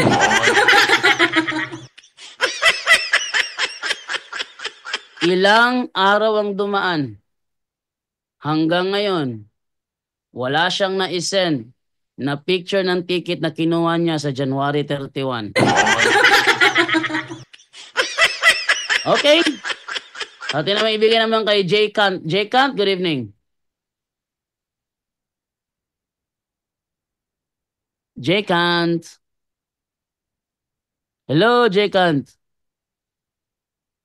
Kung ayaw yata. Okay, ito tayo na lang kay Peace Be With You. Sabi ni Peace Be With You, hi po, may tanong po ako tungkol kay Pope Leo X.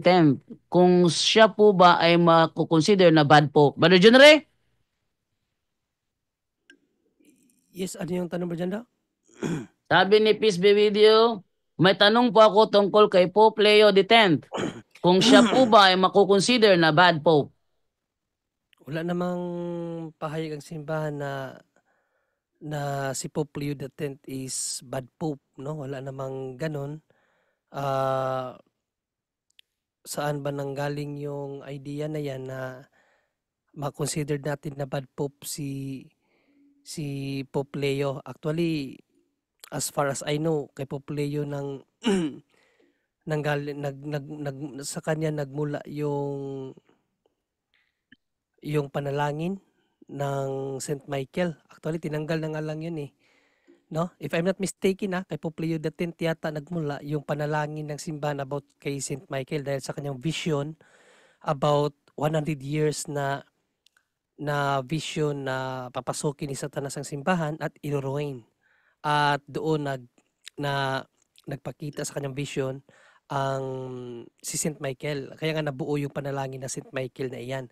At yung panahon ni Pope Leo, siya ang nagpauso ng panalangin na St. Michael the Archangel, no? At mga nagdaang panahon na pinatanggal na lang yan ng ibang diocesan sa panalangin na nandyan sa simbahan. So, wala namang ganong turo kapatid ang simbahan na si Pope Leo X ay isa ay makonsidered na bad Pope. Kung meron man siyang mga kamalian, that is personal. No? Personal yan. Lahat ng tao, kahit pa sa tupa pa, mayroong mga personal na kamalian. Hindi mo pwedeng ipataw ang kamalian niyang personal sa kanyang kapangyarihan as Pope na mayroong infallibility of teaching, no? Kaya dahil ang walang Santo Papa kapatid, no, sa kasaysayan na kahit pa na may isang Santo Papa sa kasaysayan na namuhay sa immoral, pero never siya nag-commit ng kasalanan na maling katuruan na ituro sa simbahan, never. Kasi personal sin niya yon, yung mga kasalanan niya, personal sin niya yon. Pagdating sa katuruan kapatid, hindi pwede yan maituro ng Santo Papa. Dahil ang nagpapagalaw sa kaniyang mind at pagtuturo ay ang Diyos, ang Espiritu Santo. No?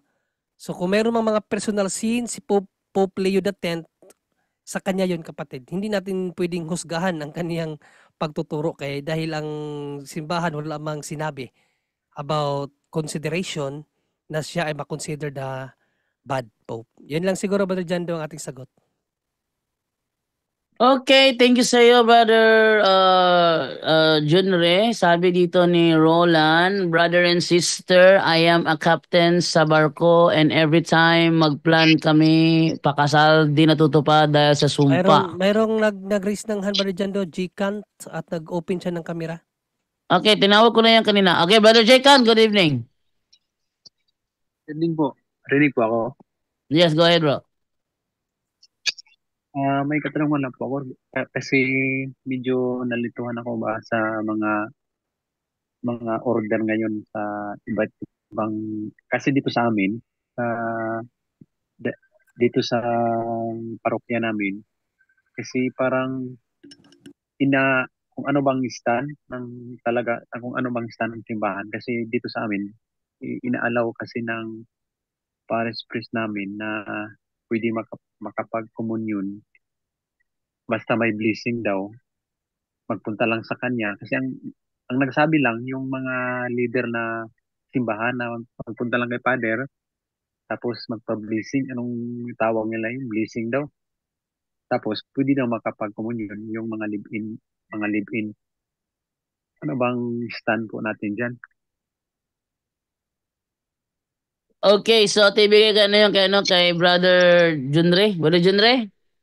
Brother Jendo, tumawag si Brother Angel sa akin at waiting daw siya. Hindi ko man makita yung yung saan ba siya ipa-accept, Brother Jendo? Hindi ko siya makita participants.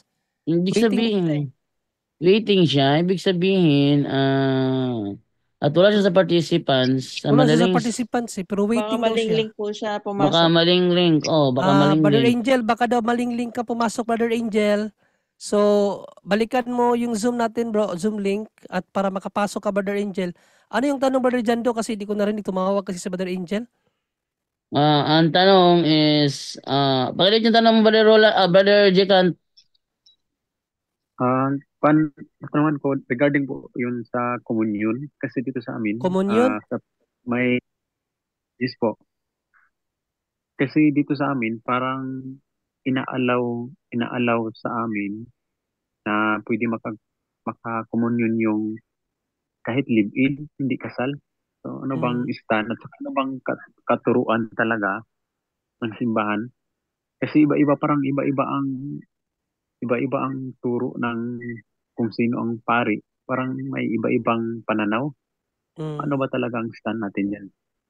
Okay, so dyan kahit live-in ay pinapatanggap kayo ng communion. Well, ang turo talaga ng simbahan kapatid is forbidden po talaga yan, no? Sa aklat na may first catechism, hindi talaga pinapahintulutan ang lahat ng mga magtiayon sa Tagalog? Mag-asawa na hindi kasal sa simbahan. Actually, considered yan as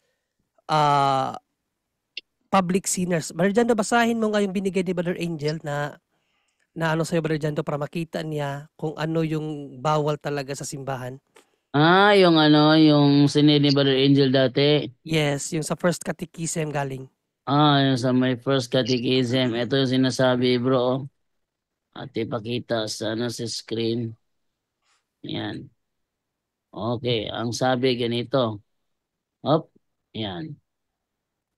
there cannot exist a valid marriage between Christian Catholic persons without being a sacrament. Those who live in or have only the civil marriage are public sinners. They cannot receive the Holy Communion nor the absolution until they marry in the church or separate one from the other. Yan, so napakalinaw dyan kapatid, no? Until they marry, hanggang sa makasal sila in the church or separate one from another. No, maliban daw na kayo ay makasal or maghiwalay, hindi kayo pwedeng mag-receive ng Holy Communion.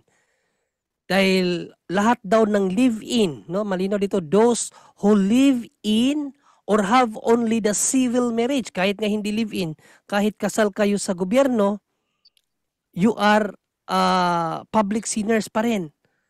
Kasi hindi sacramental yung kasal nyo. So napakalinaw dito, you cannot receive Holy Communion. Yan talaga ang turo ng simbahan. Ngayon, kung may pari man na nagsabi sa inyo, okay lang, well, i-consider natin yung kapatid na hindi niya alam ang turo ng simbahan. At dapat niya yang malaman. Kasi kapag pinahintulutan lang din natin si Father, no? So ganito ang gawin mo kapatid, no? Advice ko, bumili ka ng My First Catechism. Bumili ka ng My First Catechism. Mura lang yan, 100 lang yan, no? Ang sa akin nabili ko sa Shopee, 100 lang yan. And then kausapin mo yung pare, Brother J. Kant, at sabihin mo sa kanya, Father, may concern ako kasi ito kasi yung nabasa ko sa catechism na ito. Bawal pala mag-receive ng Holy Communion ang mga hindi kasal sa simbahan. Kahit live-in, kahit civil marriage nga eh.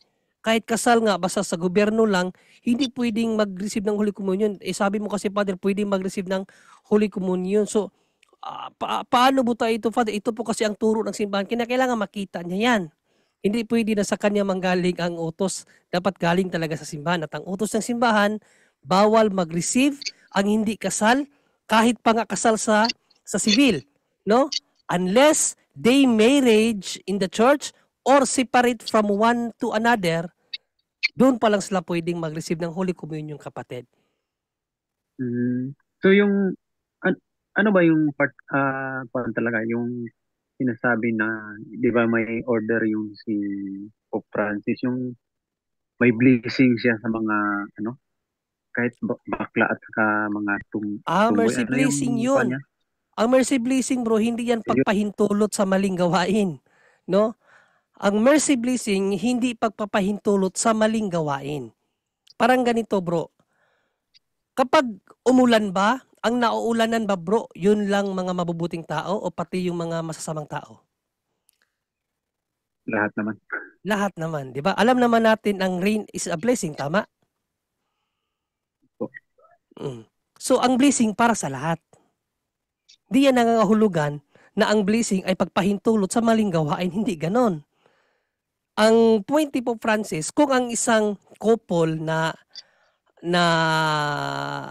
LGBT, no, dalawang couple, lumapit sa simbahan para humingi ng panalangin, huwag ipagkait yun.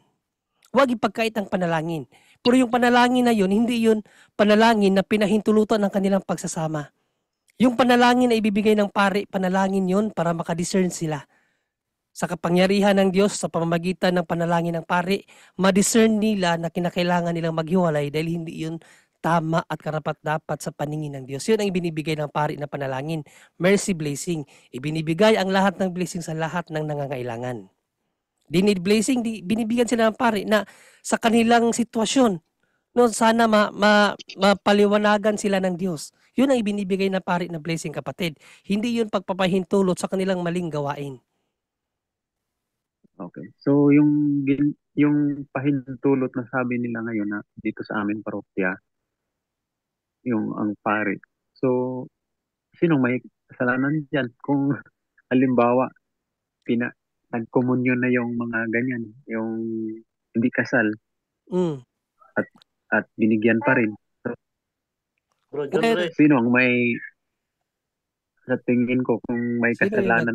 Sino may tumawag sa akin? Bro, si Romer. Ay, Brother Romer. Yes, Bro Romer. May narinig din ako niyan, bro. Yung blessing, ibig sabihin na walang papers. Baka yun ang sinabi. Kasi meron kasing bro, John Ray, na ibang pare na kasi parang komplikado yung papel nila sa parang secret marriage. Blessing ang tawag doon. Yes, may blessing na ibinibigay ang pari sa mga sa mga couple. Hindi nga lang yan sa mga sa lahat nga yan eh. At yan ang mercy blessing. Mercy blessing means Yung secret marriage, bro, yung yata, bro. Merong nangyari dyan eh. Yung secret marriage kasi, yung secret marriage under by usual condition yan. Mayroong pinapahintulot na secret marriage dahil sa sitwasyon. Pero hindi lahat ay binibigyan ng secret marriage.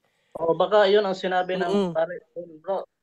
Hindi, yung question niya kasi, bro, about yung sa yung sa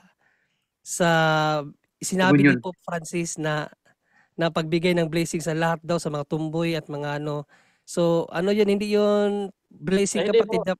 Yung yung sa sinabi niya kanina na punta lang daw doon yung mga nag-live-in kasi papahintulutan na mag-communion. Baka yun ang sinabi, ibig sabihin niya. Yun nga, yung ang pari daw nila nagpahintulot na lahat ng mga live-in ay pwedeng mabigyan, ay pwedeng mag-communion, in which hindi siya turo ng simbahan. Pari lang ang nagsabi nun. Ano yan, bro? Baka merong komplikado na sitwasyon, kaya baka may secret marriage, hindi natin alam. Kasi may nangyari na dyan na nagko-communion na hindi, komplikado yung papers nila. Ibig sabihin, secret marriage. Secret marriage. So, yun, bro. Unless siguro kung may secret marriage na nangyari, kasi pinapahintulot din niya ng simbahan under usual condition na talagang kinakailangang sikreto yung kasal na iyon, pahintulot yun ng pari, dahil hindi pwedeng sa madla. May mga ganon. Pero kung intention talaga ng pari is pwedeng mag-communion yung mga hindi kasal, kahit na live-in lang, hindi talaga po pwede yun, kapatid. Yun talaga ang turo ng simbahan. Nasa Catechism yun, pinabasa natin kay Brother Jando kaganina, na ang sabi ng simbahan, unless they get married or separate to each other, doon pa lang sila pwedeng mag-communion. Hindi natin pwedeng labagin ang turo ng simbahan dahil lamang may paring nagpahintulot. Hindi ganon. Ang pari mayroon silang authority, pero yung authority nila limitado yun. Hindi pwede na mag-overpower sila sa turo ng simbahan. May mga panahon ang pari makapagpahintulot. Like halimbawa, pipiliin ka ng pari na ikaw ang magbigay ng communion. So pwede yun. Mayroon silang authority na gawin yan. Pero kapag sabihin na ng pari na pwede, kahit hindi pwede sa simbahan, hindi po pwede yun. At doon sa tanong mo ngayon, kapatid, na sino ang may kasalanan? Well, ang simbahan may tinuturo about sacrilege, na kapag ginagawa natin ang bagay na ito na nalabag sa turo ng simbahan, that is sacrilege. Tulad nga nung pagpapahintulot sa bagay na hindi turo ng simbahan. So that is sacrilege yan. At siyempre ang nag-commit niyan, yung mga tumanggap, dahil din sa pahintulot ng pare. So, mayroong mortal sin na turo kasi ng simbahan, kapag alam mo ang bagay na ito, doon pa lang natin siya makukonsidered na mortal sin. Like, halimbawa, alam mo yung grave matter ng kasalanan na ito ay malaki, tapos ginawa mo pa rin kahit alam mo na ito ay malaking kasalanan, ginawa mo pa rin. So, 3 elemento yan, doon makukonsidered ang mortal sin. So, sa part ng pare, kung hindi niya alam, considered yun na hindi kasalanan kasi nga through no fault of their own. Hindi niya alam yung aral, hindi niya nabasa pa. Pero dahil siya ay isang pari, kapatid, bakit hindi niya nalaman yon? Yun ang problema doon. Bakit hindi niya nalaman bilang isang pari? Questionable sa kanya yon. Nagpari ka ba para matuto o nagpari ka lang para hindi matuto? So, mahirap sa part ng pari yon. Mahirap sa part ng pari na ma-considered yung sin of sacrilege. Kasi pari na siya eh. Sa pari na siya, mayroon siyang katungkulan na dapat niyang gampanan bilang isang pari dahil kung titingnan natin sa Bible, ang tao pinapapunta sa pari. Ngayon, siya ang nag-lead no ng kasalanan ng taong bayan. Dahil kahit hindi pwede, ginawa niyang pwede. So sa part naman ng mga mananampalataya, kung hindi nila alam, hindi yun makonsidered na mortal sin kasi hindi nila alam. Pero sacrilege pa rin yun. No, sacrilege pa rin yun na ginawa mo ang bagay na hindi dapat sa'yo. Sacrilege kasi yun sa turo ng simbahan. I don't know kung considered ba yun as mortal sin. Pero sa turo ng simbahan, sacrilege yun. Yung pag-receive ng communion na hindi ka karapat-dapat, that is sacrilege. At kung titingnan naman natin sa Bible naman, sabi ni St. Paul, kinakailangan daw ang mga tao na tumanggap sa katawan ni Kristo, kinakailangan i-examine ang kanyang sarili. So kinakailangan din natin i-examine ang ating sarili. Kung karapat-dapat ba tayong mag-receive. Ngayon, kung alam mo na hindi ka karapat-dapat, pero tumanggap ka pa rin dahil sinabi ng pare, may problem. May problem no, naniwala ka sa salita ng pare, hindi ka na nagtiwala sa salita ng Diyos. Dahil alam mo na hindi po pwede, pero ginawa mo pa rin. No? So, yun lang ang akong pwedeng ibigay sa iyo, bro, no, na sino may kasalanan doon? Actually, lahat yan, pari at ikaw, kasi sacrilege yun. Pinahintulutan ng pari, ikaw naman pumahintulot na sumunod sa pari. Kaya nga sa Hosea 6:4, my people are destroyed for lack of knowledge. Pero kung mortal sin ba yun, no? Kung mortal sin ba yun, so kinakailangan nating mailagay sa tamang turo ng simbahan. Dahil sa turo ng simbahan, bago maging mortal sin, dapat andun ang tatlong elemento. No? Tatlong elemento. Ano ba yung elemento? Dapat malaking kasalanan ang nagawa. Pag sinabing malaking kasalanan, labag sa katuruan ng simbahan. Hindi lamang dahil nakapatay. Hindi. Kasi pag sinabi mong malaking kasalanan, ibig sabihin yan, against the law of God, against the law of the church. So yun po ang considered as grave matter. No, malaking kasalanan. And then, fully consent. No, dapat alam mo na yan ay kasalanan talaga. No, may alam ka na yan ay kasalanan. At pangatlo, ginawa mo pa rin kahit na alam mong kasalanan yan. Malaki. Na yan ay labag sa turo ng simbahan, labag sa turo ng Diyos, ginawa mo pa rin. So doon mako-considered ang mortal sin, kapatid. No? So yun lang ang iano ko sa iyo. Ngayon, nasa konsensya mo na yan, nasa konsensya na ng tao yan, kung alam niya na yan ay bawal, pero ginawa niya pa rin dahil sinabi ng pare, mortal sin yon. Pero kung hindi man yung mortal sin, sa turo pa rin ng simbahan, sacrilege yun. Hindi ko lang masabi kung yung sacrilege considered yun as mortal sin. No? Yun kasi ang turo ng simbahan, may distinction eh. So kinakailangan ko lang ilagay yung distinction. No? Lahat ng pagtanggap ng sakramento na hindi karapat-dapat, sacrilege. So yun sa turo ng simbahan. Sakrilihiyo yun. Sa part ng pari, malaking question sa pari yun. Bakit di niya alam? Pari na siya. Sa mga laiko po, pwede pa eh. Pero pag pari, mahirap yun sa isang pari, kapatid. Dahil bilang isang pari, dapat alam niya yan. Andyan ang sisisi. Bakit di niya alam? Ba't di niya binasa? So may problema sa part ng pari yon. Kaya dapat ipanalangin natin mga kaparian, kapatid. Anong number po yan sa CCC? Ang sacrilege? Yes po, yung pagkomunyon ng hindi talaga kasal. Hindi ka karapat-dapat. Nasa CCC,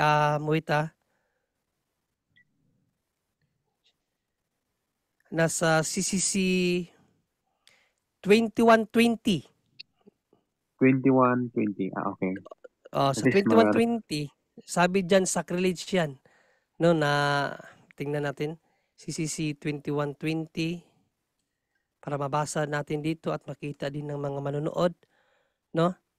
2120. Tingnan natin para hindi masabi na gumagawa tayo ng sarili nating katikisim dito.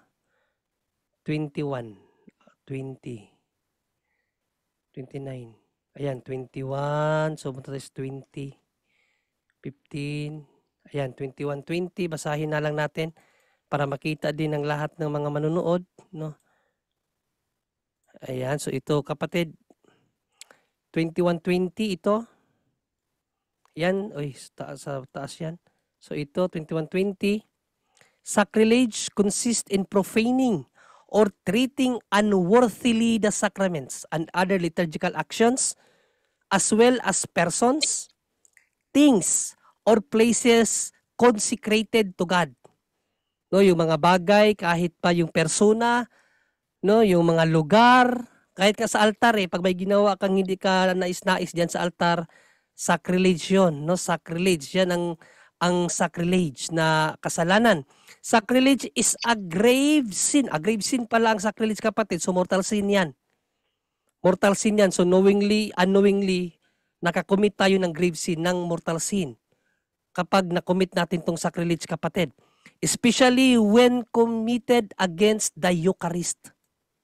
For in this sacrament, the true body of Christ is made substantially present for us. No? So ang kanyang cross reference, Code of Canon Law 1367 up to 1376. Cross reference yan. Kung titingnan mo sa Code of Canon Law, so dyan nakasulat ano yung specific na sacrilege. Pero kung sacrilege, ano bang sacrilege? That is a grave sin according to the teaching of the church pala. Grave sin. Sacrilege is a grave sin. So consider yan as mortal sin, kapatid. Okay. Thank you, bro. Yes, bro. Okay. And then, si Brother Angel, Brother Jando, nakapasok na. Okay, ayan si Brother Angel. So, Brother Angel, patapos na tayo, no? Ano na lang, at ibigay ka Ate Edna para sa huling kanina pa ako nakaano, hindi nag-aano. Yung tanong kanina, baka Brother Angel, mali yung napasukan mo na Zoom kasi hindi namin makita yung pangalan mo sa ano. Hindi naman, ewan ko, yung pinakahuli yun. No? But anyway, yung tanong ni brother, ano yung blessing, kasi yung blessings, ba't pwede yung blessings pero hindi pwedeng mag-communion at hindi pwede yung ang civil pa rin, dagdag lang po natin, no, kanina. So yung blessings is different from the liturgical rite na tinatawag. No, so ang blessings, sabi ni Pope Francis, blessings is for everybody. Okay, baka ma-confuse po yung mga tao. No, blessings is for everybody, kahit ano. The priest can bless anything, anybody. Pwede niya, sabi nga ni Pope Francis, pwede mong i-bless yan. But it doesn't mean blessings of liturgical rite is pareho, katulad ng blessings na habang kinakasal sila. Iba po yun, no?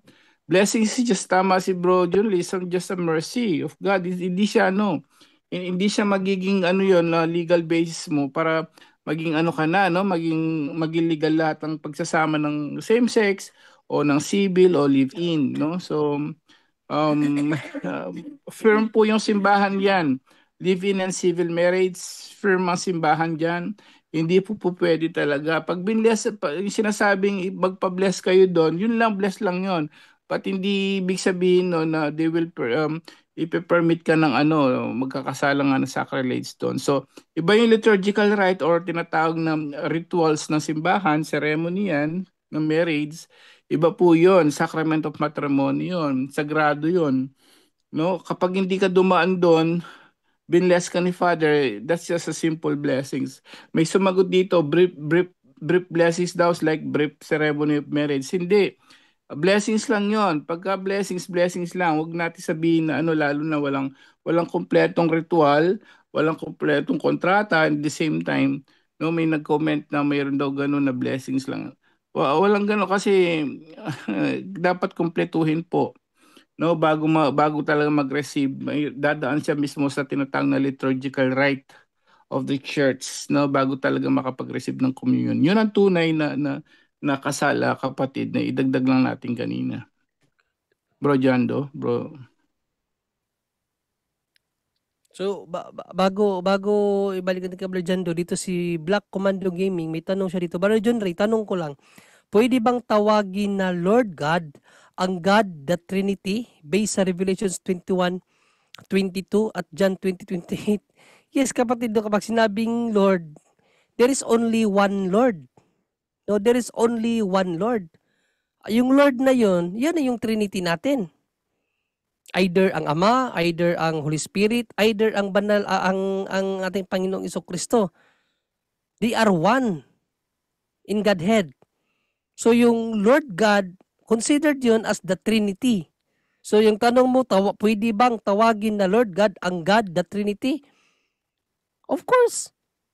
Kasi yung Lord God natin, yun yung Trinity. No, ano yan? Interchangeable name. Pwedeng Lord God, could see, refer na yun sa tatlong persona. Pwede din yung God, the Trinity. No? So, walang problema dyan, kapatid na Black Commando Gaming.